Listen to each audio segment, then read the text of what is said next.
man. So you want to be a storyteller. You may have bitten off more than you can chew.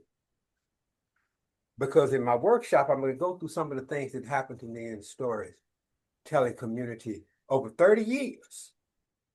When I started storytelling, computers were rare. Now they're in everything. So we've seen a lot and we've done a lot. And storytelling is one of the oldest art forms known to man. It's the very, very first form of communication. When Ugg the caveman came home, dragging that dinosaur, Miss Ugg looked at him and went, "Ugh," and he went, "Ugh," and everybody went, "Ah." Storytelling's been around that long. And the story I'm going to share with you will be some stories that I have used over my lifetime. I did a lot of work with at-risk kids. And one of the things I found out is that oftentimes you can reach them easier, more directly, if you come at them and you're talking not about them, but you're having a discussion about what Brother Rabbit did. What would you do? All those kind of things take place. Now, one of the things that I've learned over the years as well is you got to be patient. You got to have an identity. I'll talk about all this in my master class, which will be tomorrow. Check the table of contents. But I'm going to start with the story that is part of one of the first stories I put together when I was working with the griots of Johannesburg, South Africa, at a program called Essay to Essay, San Antonio to South Africa. I had been invited by the Institute of Texas Cultures to come down there and represent Texas. I put this story together. And it's a long story in their tradition. Their stories usually run an hour for one story. So I broke it up into two sections, and some of you have heard this first part of the story. So I'm going to pull a Steven Spielberg Star Wars thing and start in the middle, if I may. King Ali was this descendant of Babuk the winemaker. And like his great ancestor, he was a wanderer, a traveler, always wanting to know what was behind tomorrow's sunrise. This was King Ali. Now, King Ali, why, just like the other brothers, he was the leader of a great land, the Hausa people of Africa. But he was a wanderer. He would walk to the edge of the ocean and look out over the great ocean, and he would wonder, what's over there? Now, there are architects and archaeologists nowadays who would tell you there's evidence of Africans visiting the New World. Some of these were the ships sent out by the great King Ali. When the men would come back, and those that survived would come back, and they would tell their king about wonderful places where there was snow on the ground, not just at the top of the mountains, everywhere, of strange animals, different foods to eat. And King Ali decided one time he was going to go see for himself. So he built him a royal barge. It was 110 feet long and painted with alternating stripes of black and white. And he got upon that ship and he ventured out into the great Atlantic Ocean, never to return.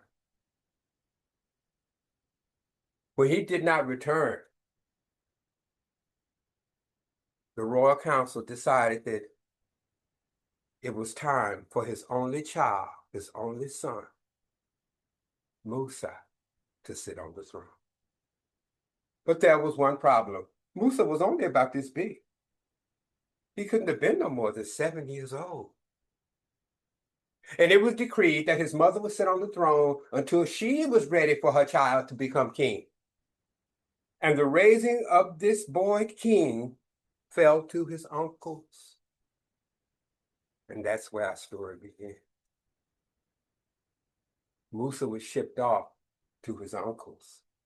Of his uncles, This was the oldest one. And when he arrived, he walked into the great room where his uncle was waiting. And his uncle looked at him and said, Musa? Uh-huh. Nephew? Uh-huh. He clapped his hands. And they bought a small throne, exactly like the one his uncle was sitting in. And they placed it beside it. And he said, for you, boy, you will one day be king. And Musa sat at the throne. And Musa knew he was there to learn, for his mother had told him, learn from your uncle. Watch everything they do. And so Musa did just that. So when his uncle was sitting there and people were brought before him, when his uncle raised his hand like this, Musa would go. And that was how it went, day after day after day. Musa was learning how to be a king from his uncle. But then one day, Musa was sitting beside his uncle, and a man came in.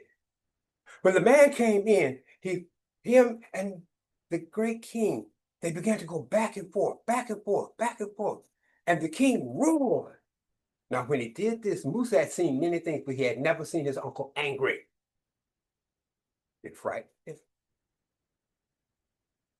It frightened him. When all the turmoil and everything calmed down, Musa got the courage to say, Uncle, what's the matter? The man looked at the little boy and said, that was a dangerous man. Uh-huh. Why? He said, let me tell you a story, boy. Here in my land, there comes a rite of passage for all young men. You'll walk about your journey to find yourself.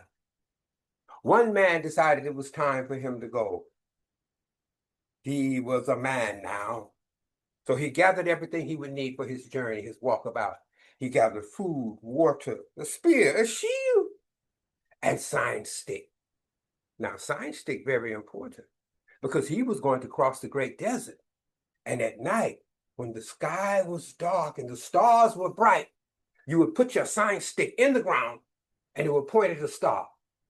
And the next morning, when there were no stars in the sky, the sign stick pointed the way. Food, water, spear, shield, sign stick. He had been journeying for many days, and his journey was going along well until one night he decided, well, he didn't decide, it was time for bed. He laid down there and he closed his eyes and he cuddled in, he fell asleep.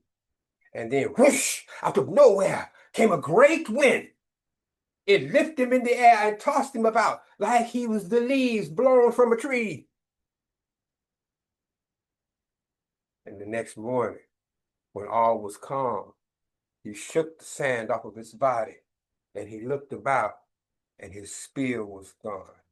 His shield was gone. His food was gone. His water was gone. But his sign stick gone. With no sign stick, he was lost. Great desert. But he did not panic. He was a smart man. He had been taught long ago that if you keep walking toward the setting sun, you will eventually find green grass, fresh water, and the sea. So he started walking toward the setting sun. He walked and he walked, and he had been walking for quite some time. The days began to blur up in his mind. And then he got to the top of a sand dune and he looked over, and there at the foot of the sand dune was a tiny oasis. A stone, a small clump of green grass, and a tiny pool of water. Small, but life. He started running down the side of the sand dune. And as he ran down the side of the sand dune, he tripped over his own feet and boom, boom, boom, boom, boom, boom, boom. Over he goes, dirt and leaves flying everywhere. And he arrived And when he landed there beside the sand, beside the oasis, he leaned over and he reached to move the rock so that he could get a drink. And when he picked up the rock, you know what happened, boy? What happened? Out from underneath that rock came a swarm of deadly scorpions. The scorpions swarmed about his feet. He had the rock. He knew he could defend himself, but only against one. And that's when the scorpion climbed up on his foot, looked up at it, shook his tail, and flicked off a bit of poison and said, "If I sting you, your tongue will flop around in your mouth like this." He let that one go. Another climbed on his foot, shook his tail, flicked off a bit of poison, and said, "If I sting you, why, your ears will flop back and forth. Bang, bang, bang, bang, bang. Beat your brains out." He let that one go.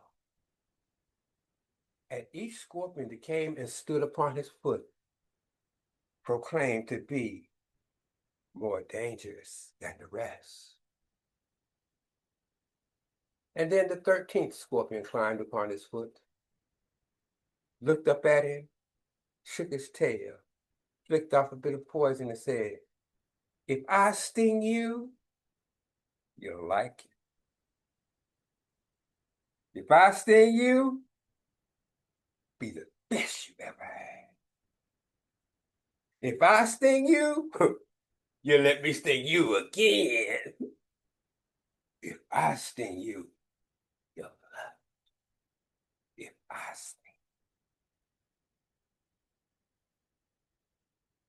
Of these creatures, boy, which do you think was the deadliest?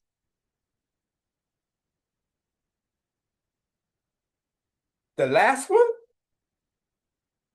You are right, child. Because the most dangerous person that you will ever meet will be someone that can look you in the face, smile at you, and tell you a lie. That is a dangerous man. Musa stayed with that uncle until he got to that age where they get to be a handful for us senior citizens. Musa was sent to his uncle, who lived on what was called the Gold Coast of Africa. Of all the uncles, he was considered the richest. When Musa arrived in the great room where his other uncle was waiting, he stepped in. His uncle was sitting on a throne made of solid gold. And he looked at the boy and he said, Who is this? Who is this? Musa stood up and he poked out his chest and he said, "My name is Musa." "Nephew?" "Uncle?" He looked at Musa.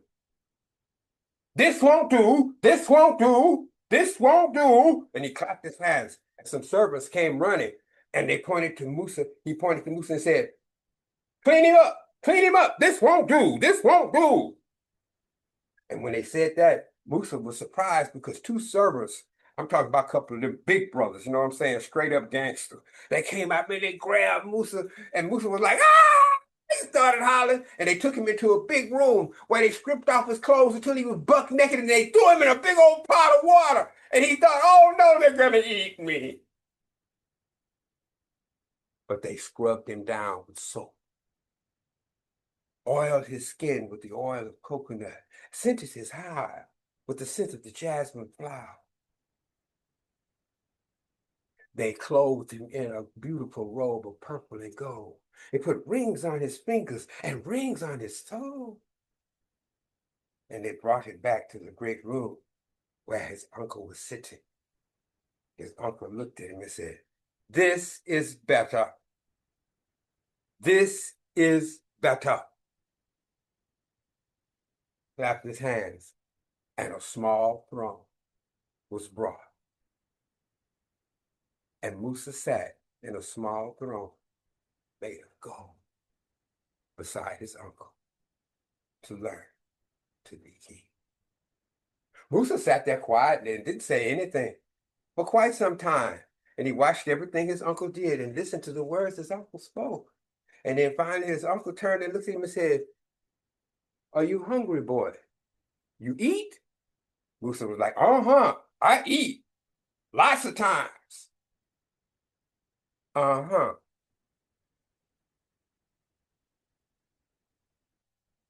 He clapped his hands. "Feed him." "Yes, your majesty," they said. And they bowed low. And they took Musa to a great room where there was a table. And they sat Musa not at the head of the table, but at the first chair to the right of the head of the table. That would be his spot. And he sat there and he waited. And the two servants stood there and looked at him.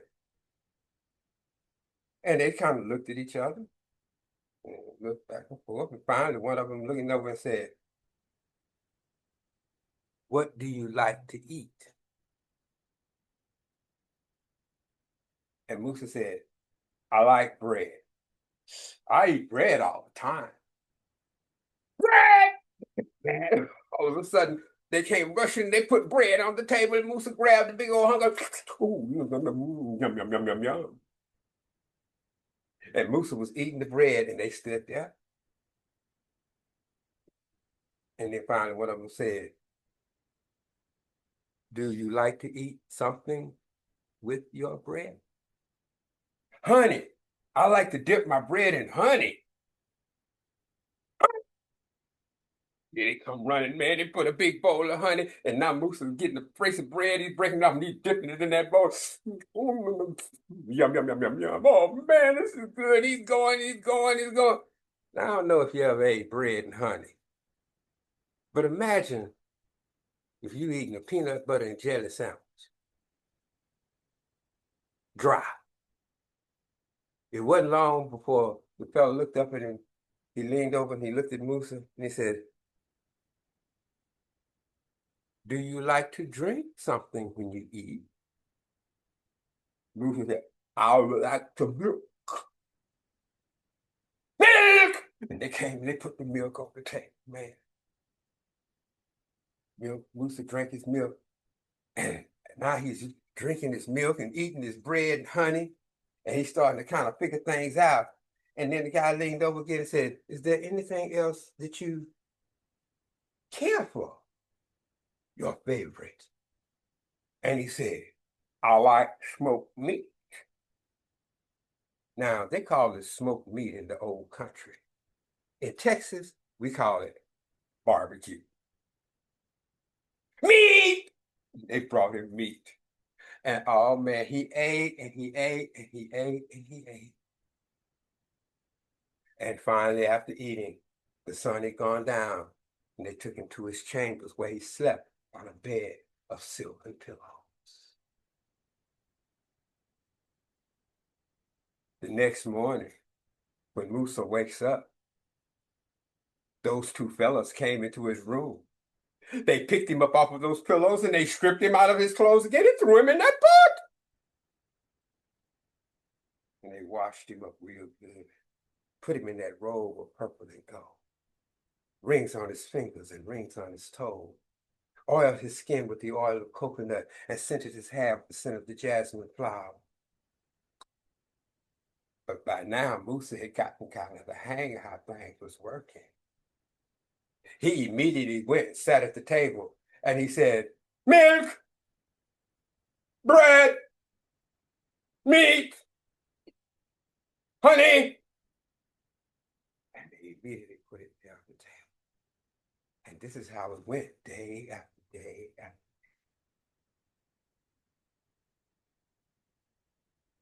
But Musa had one problem.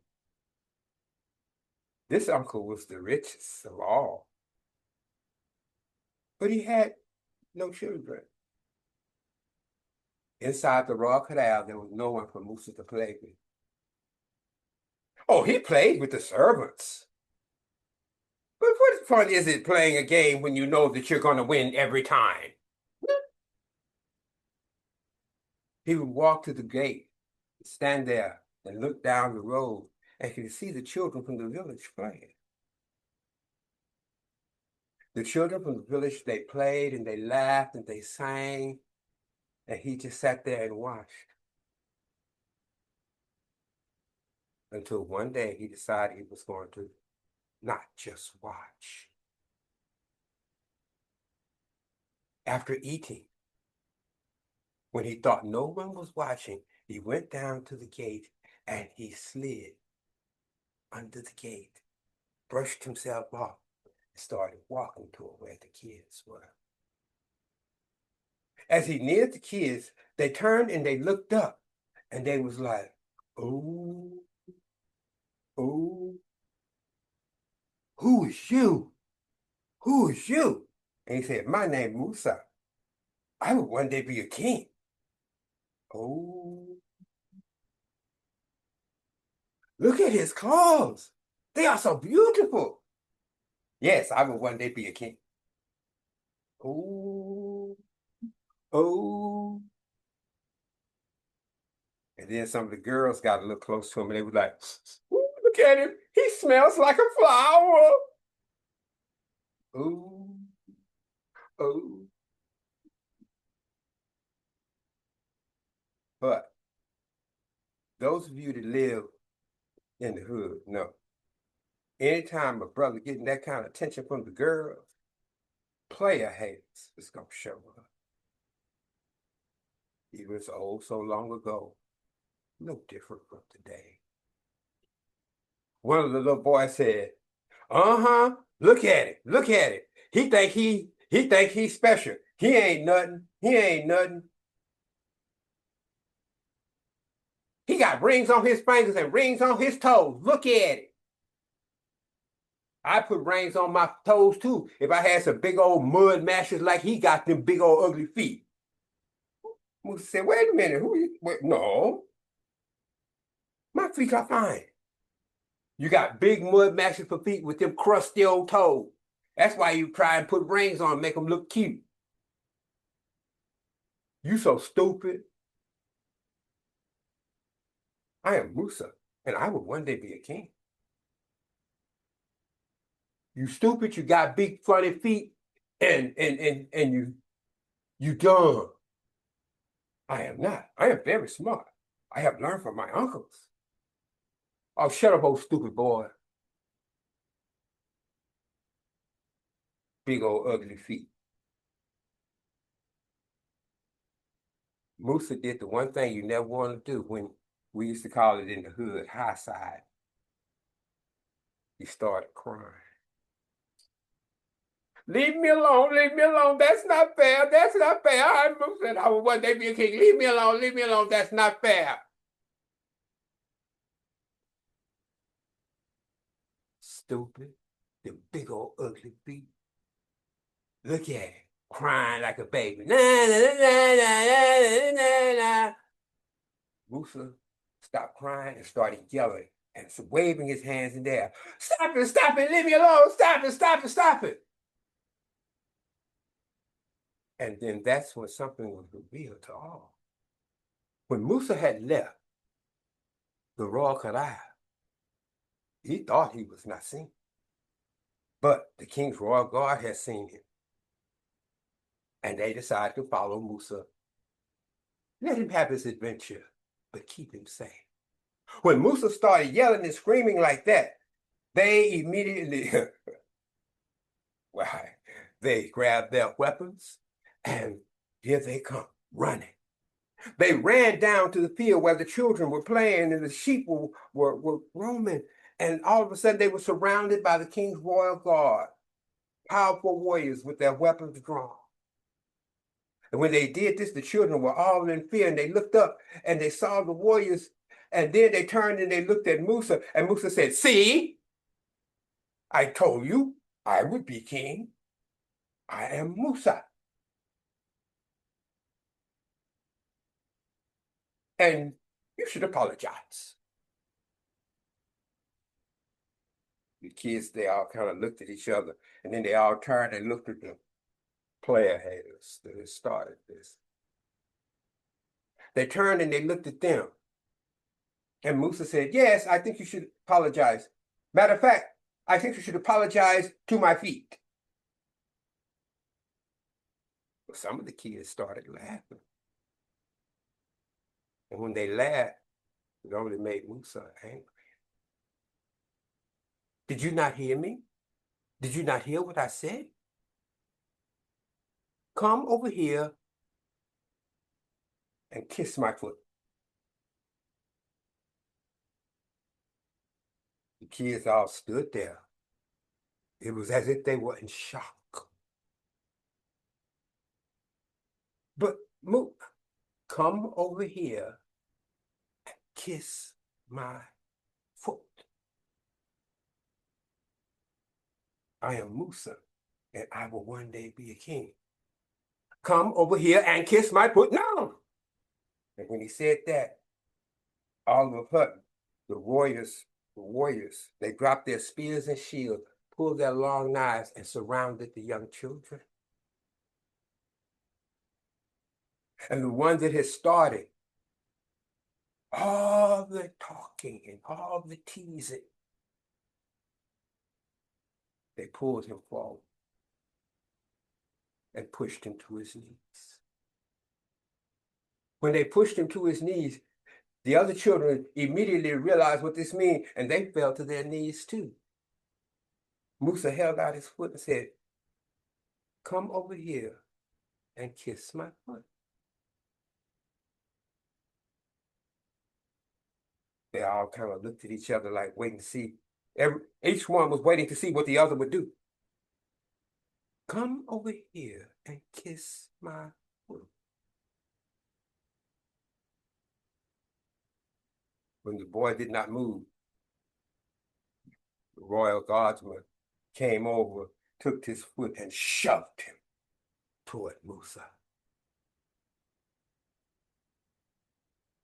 He slowly began to put his hands and knees upon the ground and crawl step by step toward Musa. Musa looked at him and said, did you not hear me? Am I not a king? Come over here and kiss my foot. And then that's when they heard someone yelling, stop, stop, wait, wait. Musa turned to see who would dare tell him stop. It was his uncle. His uncle was running down the road.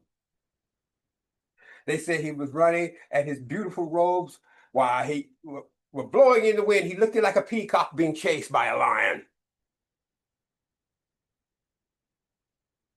When the royal guardsmen looked and saw their king, they immediately dropped to their knees. And that's when the kids realized they had a chance to make a move. And they all took off running.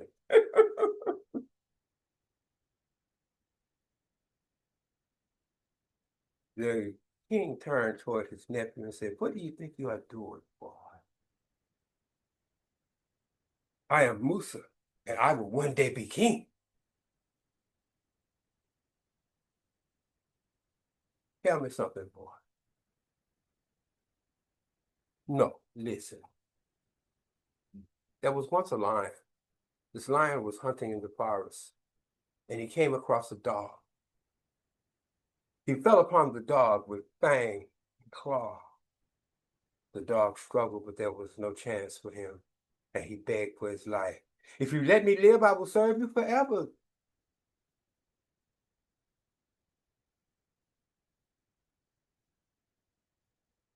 The lion agreed, and the dog became the lion's servant. But a dog can only do what the dog can do. The lion was never satisfied with what the dog brought him or tried to share with him to eat. And for all his effort, he was rebuffed. And then one day, the dog, the only thing he could find was a small, scrawny little rabbit. And on the way, He stopped and he stuffed the rabbit with berries so it looked plump and juicy. He presented the rabbit to the lion. All for me, the lion said as he grabbed a small morsel of food. And the dog said, Master, shall we eat it together?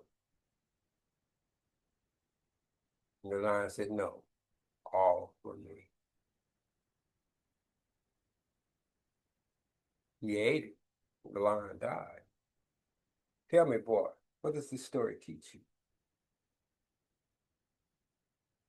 That was a disloyal dog.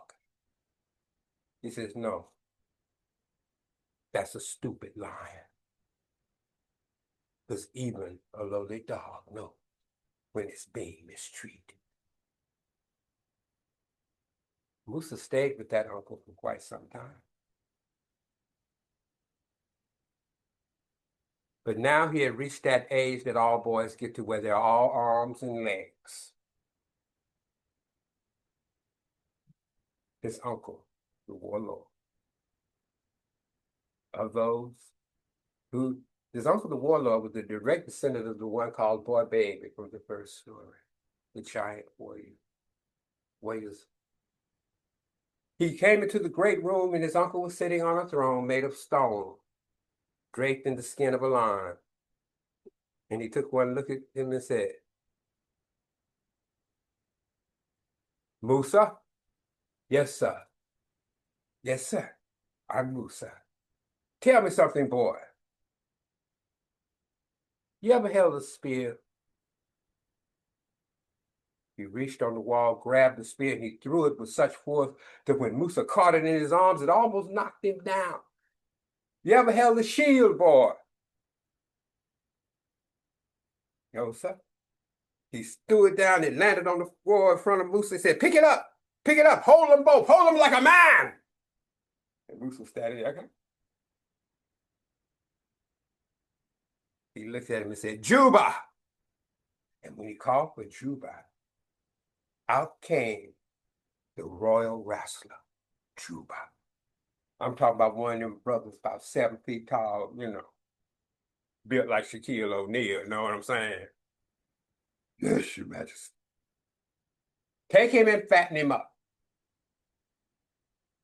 Well, Juba took Musa into the forest, and there in the forest was a hut, and around it was stones. Musa sat in his hut, and after a few minutes he went,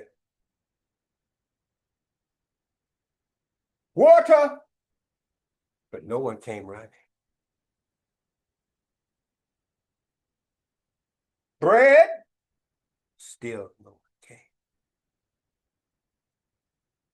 Milk? Meat? He came out of the hut and he looked over, and there sat Juba by a small pot of food he was eating. He walked over and said, food? He said, you work, you eat. You have done nothing, boy. And the next day, Musa, having eaten nothing the day before, he smelled the food cooking. He went over and he said, food? He said, you see those rocks? I want you to move those rocks from there to there. Go, hurry, go. When you finish, you eat. You work, you eat. No work, no food. Musa ran over and grabbed the rock. And man, this is how it went. For the next few months, Musa learned that you work.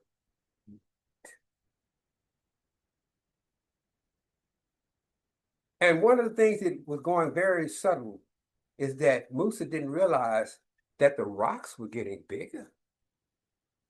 Until one day, he reached over, he picked up one rock with this arm, one rock with this arm, and he reached and he threw them down. And by the time Juba came with the pot of food, all the rocks had been moved. And he looked up at Juba and he said, feed me, teacher. Juba just laughed. He said, it's time to take you home now. You are fat enough. He took Musa back into the great room where his uncle, the warlord, was waiting. He pulled back the cloak that he had draped Musa in, and Musa stood there. And I'm talking about it looked like he was chiseled in stone. And he said, look at me. I am a great warrior. He said, no, you are big and strong, but you are not yet a warrior. Oh, yes, I am, Uncle. Look. Ha. You are big, you are strong, but you are not yet a warrior. Oh, I am a great warrior. Really? Hit me right here, right there. Come on. With all your might, hit me right there. And he stepped off the throne and walked towards Musa. Musa was like, stay back, Uncle. I am a powerful man. I could take your head off one blow. Really? Right here then. Okay, right here, right here. No, Uncle. I love you.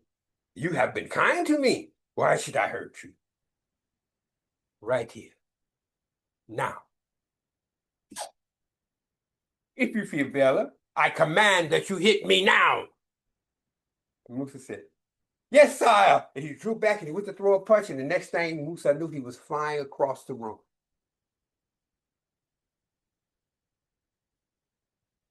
Again, he tried again. Same thing. See, you are a great warrior. Not. But don't worry. I teach.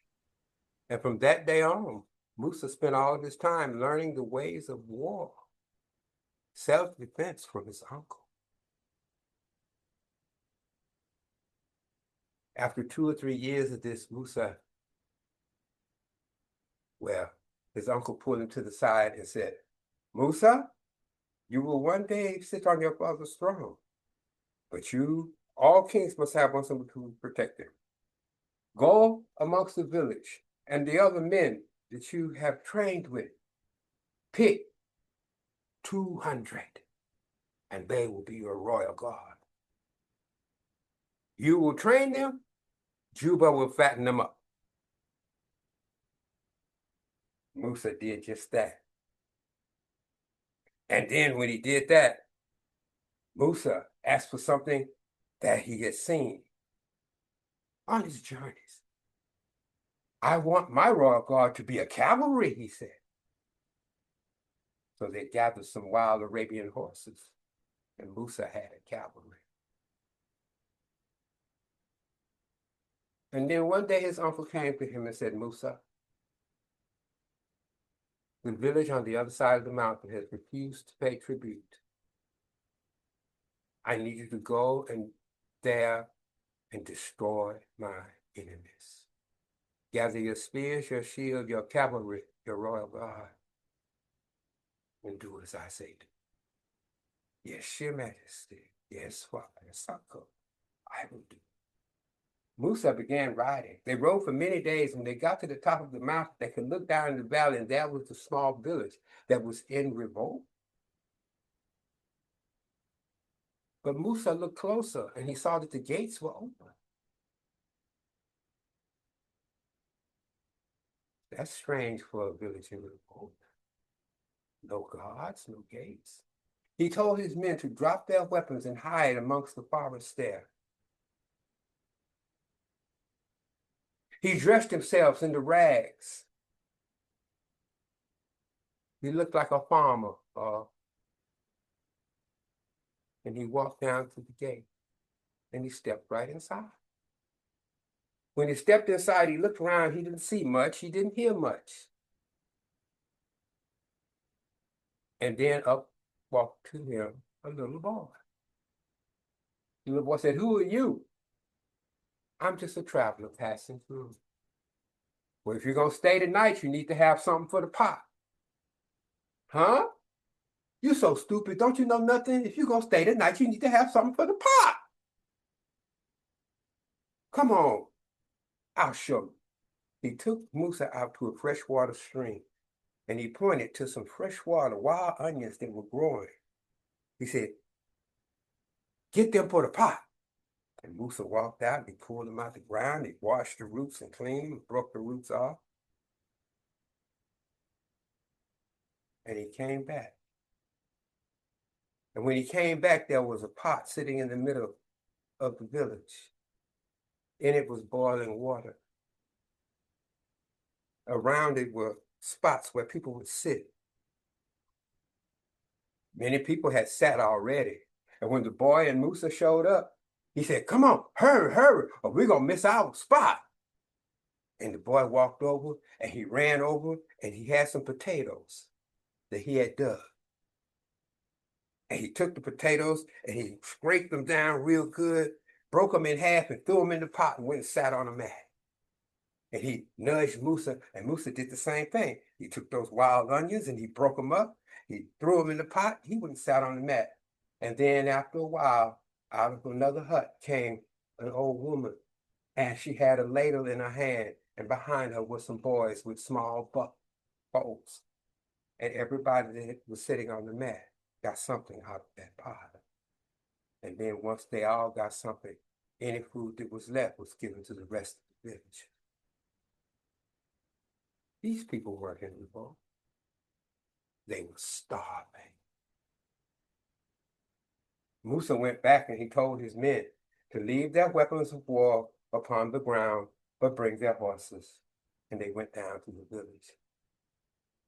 He sent a message back to his uncle and said, "Uncle, we need more iron." Now his uncle thought, iron, weapons, arrowheads. Ha ha! There's going to be a great battle. Send the iron. Sent the iron. Another rider came. "We need more horses." He expands his cavalry. There's going to be a great battle.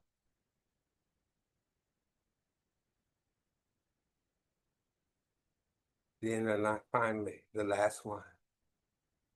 "We need more food."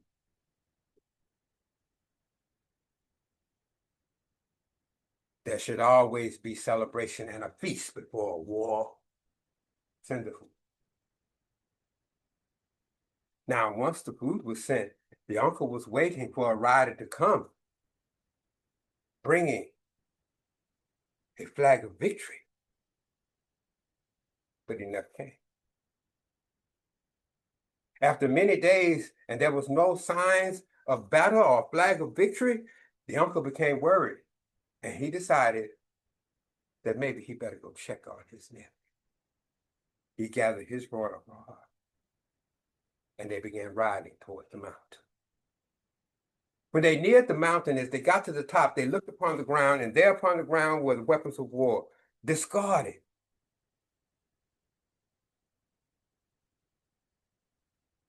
Witchcraft. There's witchcraft afoot. There's witchcraft afoot. My nephew has been bewitched. If this is my fault, I'll kill them all. And man, he gave the signal to charge, and they started riding down the side of that mountain toward that village. As they rode down the side of the mountain toward the village, they got closer and closer and closer. You could hear the hooves of the horses thundering as they roared toward the village. And just as they neared the gate, who came running out dressed like a farmer? But Musa waved his arms. "Stop. Wait. What is it, boy?" "Musa, have you been bewitched, child? Are you okay?" Musa said, "Yes, yes, I'm okay." "What is going on here, boy? Witchcraft?" "No. Uncle, these people weren't in revolt. But boy, you sent for iron." "Yes, iron, to make plows and tools, to tend the land. You sent for horses. I cannot expect them to tend the land and pull the plow. You sent for food. Starving people have no strength for work.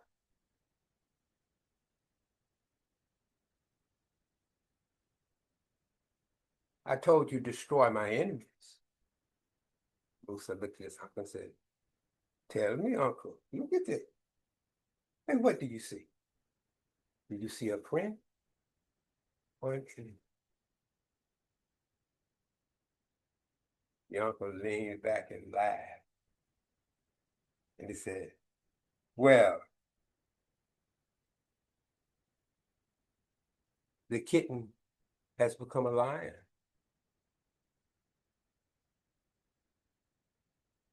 It's time to speak with your mother about your father's throne.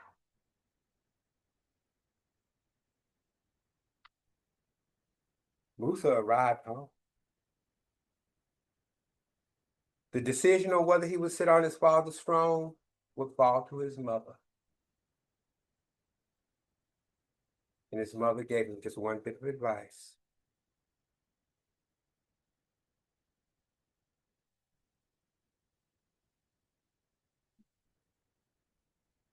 But that's the story for another day. And now you know the story of Mansa Musa.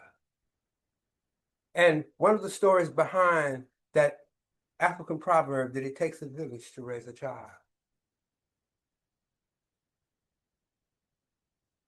Mansa Musa went on to sit on his father's throne.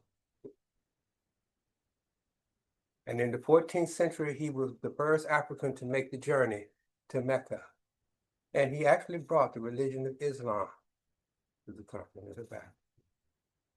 And he established one of the oldest centers of education in the history of civilization, the schools of Timbuktu. And now you know the story of Mansa Musa and how the stories of the elders can influence and shape the life of a small child. Thank you for listening to my story.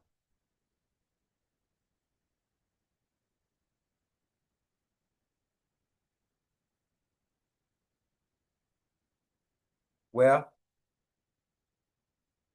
I'm looking at the clock and I think I got a hot 10 minutes left. And I'd like to share a more contemporary story. And it's a story about Abraham Lincoln. But it affects him well. The Battle of Gettysburg had been just fought. And once the Battle of Gettysburg was over,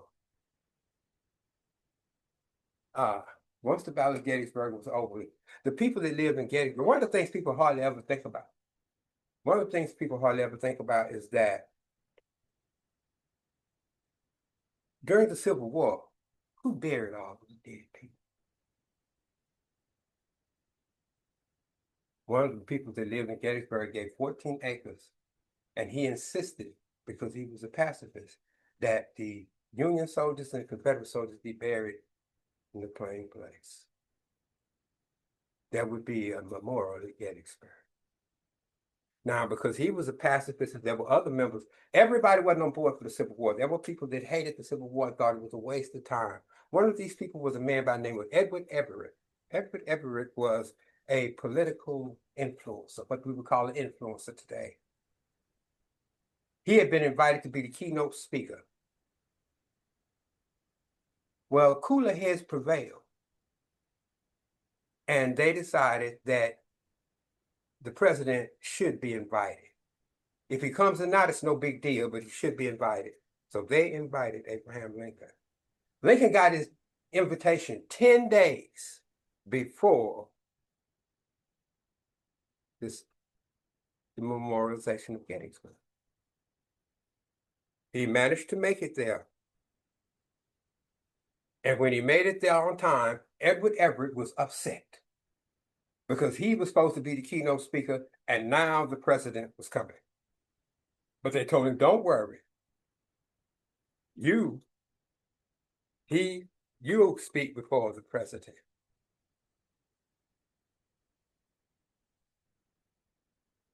Everett came up with a plan. He said, I'll speak before the president. And since I get a chance to speak before the president, I'll make all my points clear.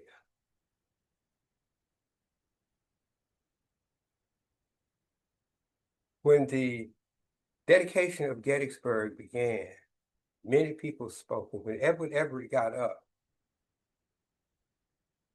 he spoke for 2 hours. 2 hours.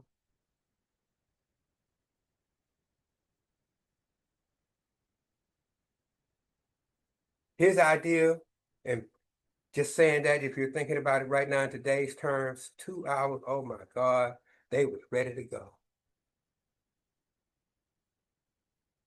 And then they invited President Lincoln to speak. Abraham Lincoln got up there and he spoke for 2 minutes and 30 seconds. And changed the world. Not about how long you talk.